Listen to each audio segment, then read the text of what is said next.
सचिन वाजे सस्पेंडेड था। ये बहुत उनके खिलाफ आरोप है एक्सटॉर्शन के, बाकी सबके अलग विषय। वर्षों तक वो सस्पेंडेड था। उसको कोरोना में अपॉइंट कराया गया वर्षों के बाद,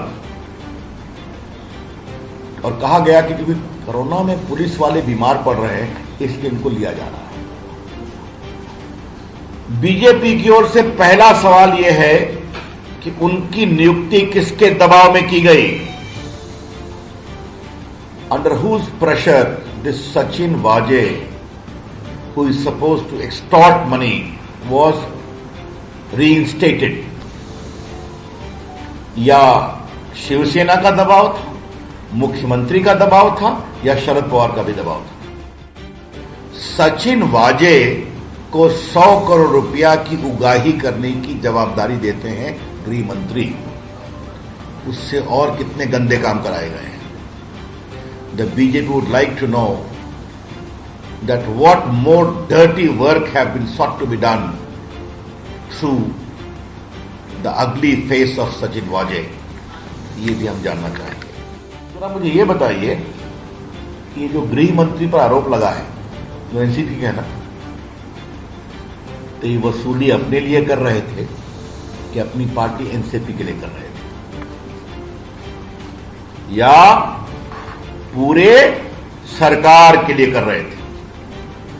ये बहुत गंभीर सवाल है। 100 करोड़ रुपया हर महीने उगाही करने का आदेश देना, और ये भी कहना 1700 रेस्टोरेंट है, बार है, उससे इकट्ठा करो, 40-50 करोड़ तो आ ही जाएगा, 2-3 लाख मांगोगे सबसे। तो देशमुख जी स्वयं अपने लिए कर रहे थे कि पार्टी के लिए कर रहे थे? इस पर शरद पवार को जवाब देना पड़ेगा, और उद्धव ठाकरे को भी बताना पड़ेगा। 100 करोड़ टारगेट था मुंबई से, तो कृपया करके उद्धव ठाकरे, शरद पवार जी बताएं कि पूरे महाराष्ट्र का टारगेट क्या था। You know, Maharashtra is a affluent state of the country, जहां नागपुर है, जहां मुंबई है, जहां पुणे है, जहां जलगांव है। मुझे बताने की जरूरत नहीं वहां कितना अधिक ट्रेड, इंडस्ट्री, कॉमर्स होता है। तो अगर 100 करोड़ का टारगेट खाली मुंबई का है, तो पूरे महाराष्ट्र का टारगेट क्या था? यह भी देश को बताना जरूरी है।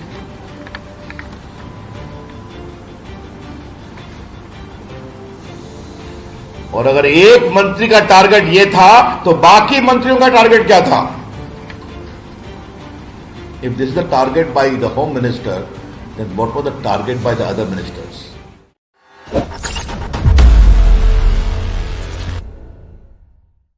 मित्रों, यह विषय महाराष्ट्र की कहानी है, लेकिन जिसका असर पूरे देश की राजनीति पर है। इसलिए भारतीय जनता पार्टी की ओर से राष्ट्रीय स्तर की यह प्रेस कॉन्फ्रेंस पटना में है, क्योंकि मैं अपने क्षेत्र में आया था, तो फिर यह निर्णय हुआ कि मैं पटना से ही प्रेस करूं। लेकिन ये बहुत ही इंपॉर्टेंट विषय है, तो मैं आप लोग का संज्ञान चाहता हूं। मुंबई के पूर्व पुलिस कमिश्नर ने एक चिट्ठी लिखी है मुख्यमंत्री को, उप मुख्यमंत्री को और राज्यपाल जी को, जिसमें उन्होंने कहा है कि महाराष्ट्र सरकार के गृह मंत्री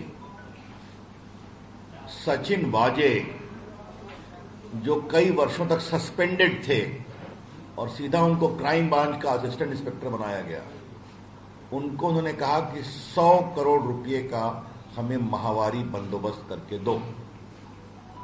और इसलिए करके दो कि मुंबई में लगभग 1700 डांस बार हैं, रेस्टोरेंट हैं, तो इससे उगाही करोगे तो 40-50 करोड़ रुपए तो ऐसे ही आ जाएंगे अगर 2-3 लाख सबसे लोगे, और बाकी से तो व्यवस्था करो। इसको लेकर महाराष्ट्र में और देश में बहुत ही हंगामा मचा हुआ है। आज मैं बीजेपी ऑल इंडिया की स्तर से कुछ बहुत महत्वपूर्ण विषय उठाने जा रहा हूं। पहली बात यह बताएं कि सचिन वाजे सस्पेंडेड था। ये बहुत उनके खिलाफ आरोप है एक्सटॉर्शन के, बाकी सबके अलग विषय। वर्षों तक वो सस्पेंडेड था। उसको कोरोना में अपॉइंट कराया गया वर्षों के बाद, और कहा गया कि क्योंकि कोरोना में पुलिस वाले बीमार पड़ रहे हैं इसलिए इनको लिया जा रहा है। बीजेपी की ओर से पहला सवाल यह है कि उनकी नियुक्ति किसके दबाव में की गई? Under whose pressure this Sachin Waze, who is supposed to extort money, was reinstated? या शिवसेना का दबाव था, मुख्यमंत्री का दबाव था, या शरद पवार का भी दबाव था? यह हम पहली बात जानना चाहते हैं। बीजेपी का यह सवाल इसलिए भी जरूरी है कि सदन के अंदर और सदन के बाहर सचिन वाजे के रोल को डिफेंड किया गया। आपने सुना होगा, both the chief minister, their party organ Samna, and other NCP leaders have defended the appointment of Sachin Waje. तो जिस व्यक्ति को वहां का होम मिनिस्टर कह रहा है कि तुम्हें 100 करोड़ की वसूली करानी है, जिसका रिकॉर्ड बहुत ही गड़बड़ है, जो वर्षों तक सस्पेंडेड में रहा, 2008 से शिवसेना का मेंबर है, उसको क्यों रिइंस्टेट किया गया? तो बहुत बड़ा दबाव होगा ना। यह मुझे पहला सवाल करना है। दूसरा सवाल करना है, थोड़े आज मैं चुभते हुए सवाल उठा रहा हूं। The second question I would like to ask is on behalf of BJP, what is the role of Sharad Pawar? Sharad Pawar ji वरिष्ठ नेता हैं, लेकिन उनकी भूमिका पर भी बहुत गंभीर संदेह उठ रहे हैं। परमवीर ने, एक्स पुलिस कमिश्नर ने कहा है कि मैं शरद पवार को भी ब्रीफ करता था। क्या ब्रीफिंग होती थी?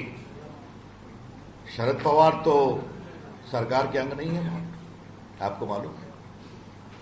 शरद पवार ठीक है, बड़े नेता हैं, लेकिन वो कोई गवर्नमेंट के पार्ट नहीं है। तो एक पुलिस कमिश्नर उनको ब्रीफ कर रहा था, और यह भी ब्रीफ किया कि पैसे मांगे जा रहे हैं। तो शरद पवार इतने बड़े नेता, उन्होंने कार्रवाई क्या की? आपको मालूम है ना, 100 करोड़ रुपए का उगाही करना एक्सटॉर्शन होता है। एक्सटॉर्शन एक अपराध है। Extortion is an offence. तो अगर शरद पवार को वो ब्रीफ कर रहे हैं तो दो सवाल उठते हैं। पहला सवाल, किस कैपेसिटी में ब्रीफ कर रहे हैं शरद पवार को, जो कि सरकार के पार्ट नहीं है? और दूसरा, अगर इतने गंभीर आरोप के बारे में ब्रीफ कर रहे हैं तो शरद पवार जी ने अपने स्तर पर क्या कार्रवाई की इसको रोकने की, इस अपराध की छानबीन की? The conspicuous silence of Sharad Pawar after being briefed by the former police commissioner raises a lot of questions. Sharad Pawar की खामोशी बहुत गंभीर सवाल उठाती है। परमवीर पुलिस कमिश्नर रहे। मुंबई एक महत्वपूर्ण स्थान है। उन्होंने उद्धव ठाकरे को चिट्ठी लिखी और यह भी कहा कि हम उनको भी बता रहे थे। उद्धव ठाकरे की शांति क्या कहती है? वो मुख्यमंत्री है ना। उद्धव ठाकरे की खामोशी और सदन के अंदर विधानसभा और विधानसभा के बाहर उनका सचिन वाजे को डिफेंड करना, ये और गंभीर सवाल उठाता है। आपको मालूम है पत्रकार मित्रों कि सचिन वाजे की हैसियत क्या है? असिस्टेंट पुलिस इंस्पेक्टर, जिसको क्राइम सीआईडी का इंचार्ज दिया गया। ये भी अपने आप में आश्चर्य है। मतलब एक असिस्टेंट पुलिस इंस्पेक्टर की इतनी कुबत है कि उसको एक तरफ सीएम डिफेंड करता है सदन के अंदर, और होम मिनिस्टर कहता है कि तुम 100 करोड़ रुपया हमें उगाही करके दो. It is indeed a very very serious matter. But a simple assistant inspector of police is sought to be defended by the chief minister inside the house and outside. Normally who does it? The SP? The DSP? The chief minister is defending an assistant police inspector, and the home minister is asking him, please extort 100 crore for me every month.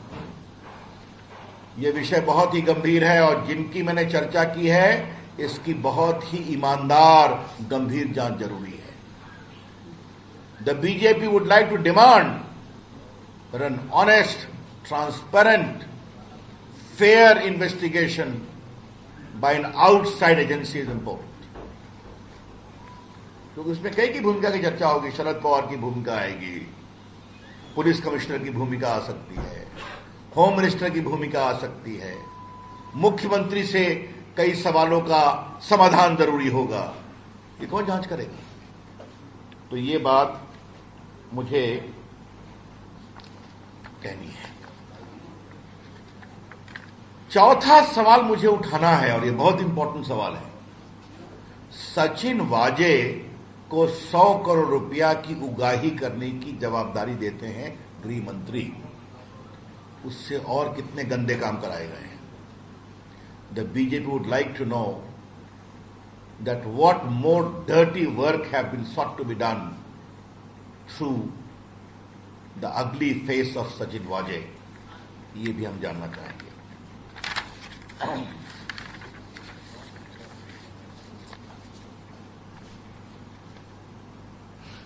ये बात मैं इसलिए कह रहा हूं कि मेरे भी देश की राज्य में थोड़ा समय हो गया. अटल जी की सरकार में मंत्री रहा हूं, अभी मंत्री हूं, लगभग 20 वर्ष से सांसद हूं.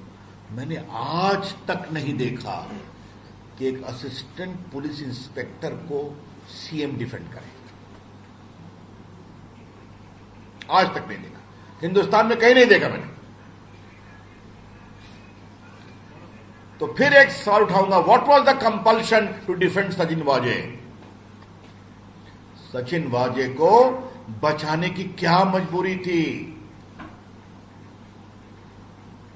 सचिन वाजे के पेट में क्या क्या सीक्रेट है? What are the secrets locked in the stomach of Sachin Waze? ये हम जरूर जानना चाहेंगे. क्योंकि देखिए, इस बात को समझा जाए, एक असिस्टेंट इंस्पेक्टर जो वर्षों तक सस्पेंडेड रहा, उसने कई लोगों को मारा है, वो अलग विषय, छोड़िए, उस पर मैं कुछ नहीं बोलूंगा, वो अलग जांच का विषय है. 2008 में वो शिवसेना में आता है, 8 या 9 में. कोरोना में उसको रीइंस्टेट करते हैं और उससे गलत कामों की श्रृंखला शुरू होती है. This conspiracy is wide spread. ये पूरा षड्यंत्र बहुत वाइड स्प्रेड है. ये मैं आपसे कहना चाहता हूं. ये हमारी आशंका है कि पूरी महाराष्ट्र सरकार सचिन वाजे को बचाती है, क्योंकि उसके अंदर बहुत राज है. From the surrounding suspicious circumstances we can legitimately make an inference that a lot of dark secrets lie embedded with Mr. Sachin Waje, and therefore the entire administration, political level, bureaucratic level, is seeking to protect him. अब जरा मुझे ये बताइए कि ये जो गृह मंत्री पर आरोप लगा है, जो एनसीपी के है ना, तो ये वसूली अपने लिए कर रहे थे कि अपनी पार्टी एनसीपी के लिए कर रहे थे, या पूरे सरकार के लिए कर रहे थे? ये बहुत गंभीर सवाल है. 100 करोड़ रुपया हर महीने उगाही करने का आदेश देना और ये भी कहना 1700 रेस्टोरेंट है, बार है, उससे इकट्ठा करो, 40-50 करोड़ तो आ ही जाएगा, 2-3 लाख मांगोगे सबसे. वो देशमुख जी स्वयं अपने लिए कर रहे थे कि पार्टी के लिए कर रहे थे? इस पर शरद पवार को जवाब देना पड़ेगा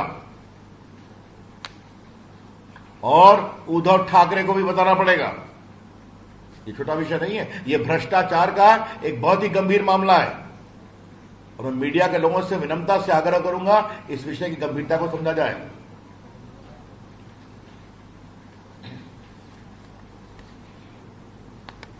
इससे एक और बड़ा गंभीर सवाल उठता है। 100 करोड़ टारगेट था मुंबई से, तो कृपया करके उद्धव ठाकरे, शरद पवार जी बताएं कि पूरे महाराष्ट्र का टारगेट क्या था। You know, Maharashtra is an affluent state of the country. जहां नागपुर है, जहां मुंबई है, जहां पुणे है, जहां जलगांव है, मुझे बताने की जरूरत नहीं वहां कितना अधिक ट्रेड, इंडस्ट्री, कॉमर्स होता है। तो अगर 100 करोड़ का टारगेट खाली मुंबई का है तो पूरे महाराष्ट्र का टारगेट क्या था, यह भी देश को बताना जरूरी है।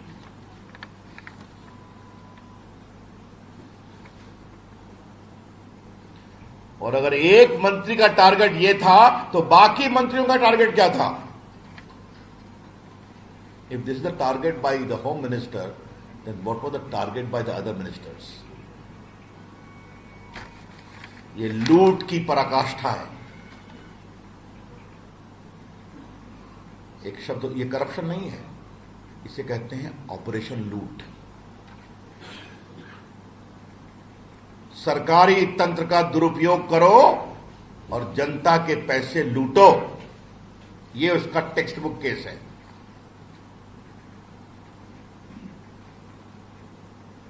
आज एक सवाल मुझे उद्धव ठाकरे से भी पूछना है। आप बाला साहब ठाकरे के पुत्र हैं ना, जिन्होंने जय महाराष्ट्र बताया था, और मैं उनकी बड़ी इज्जत करता हूं, संघर्ष के आदमी थे। एक तो आपने बेईमानी की सरकार बनाई सिर्फ कुर्सी के लिए, तो अपने पिताजी के गरिमा पर क्या चोट पहुंचा रहे हैं आप? जय महाराष्ट्र, जहां आप मुख्यमंत्री हैं, वहां करोड़ों रुपए की लूट हो रही है। यह सवाल सिर्फ अनिल देशमुख गृह मंत्री के इस्तीफे का नहीं है। उद्धव ठाकरे की सरकार अपना पूरा नैतिक अधिकार शासन करने का खो चुकी है।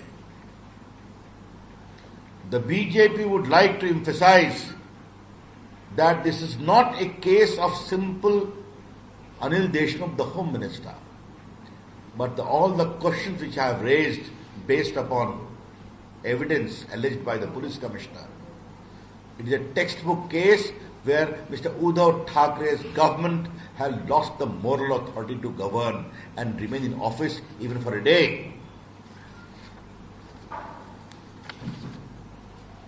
भारतीय जनता पार्टी इस विषय को बहुत गंभीरता से उठाएगी और महाराष्ट्र में सड़कों पे आएगी। ये छोटा विषय नहीं है। क्या कहते हैं, आघाड़ी कहते हैं ना, आघाड़ी,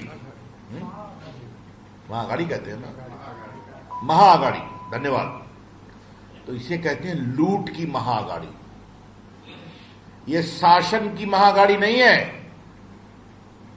लूट की महाआघाड़ी है। It is not A Maha Aghadi for governance, for welfare, for development. It is a Mahaagadi for loot in Maharashtra. ये कमाल का मॉडल है साहब। भ्रष्टाचार की लड़ाई लड़ने में पटना के पत्रकारों को मालूम है मेरी कुछ भूमिका रही है बिहार में। वहां भी कई मॉडल था, चारा घोटाले में, अलकतरा घोटाले में।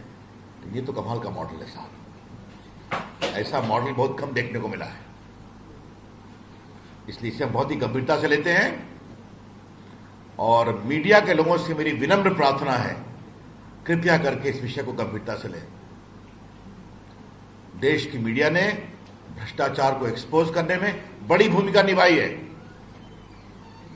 और आज आपके लिए अवसर है कि जब इतने बड़े लूट का एक कुत्सित उदाहरण सामने में आया है, अगली example, please examine it properly. and continue to report for the country. Thank you. That's all from me. अगर आपको हमारे वीडियोस पसंद आए तो प्लीज लाइक करें, सब्सक्राइब करें और शेयर करें।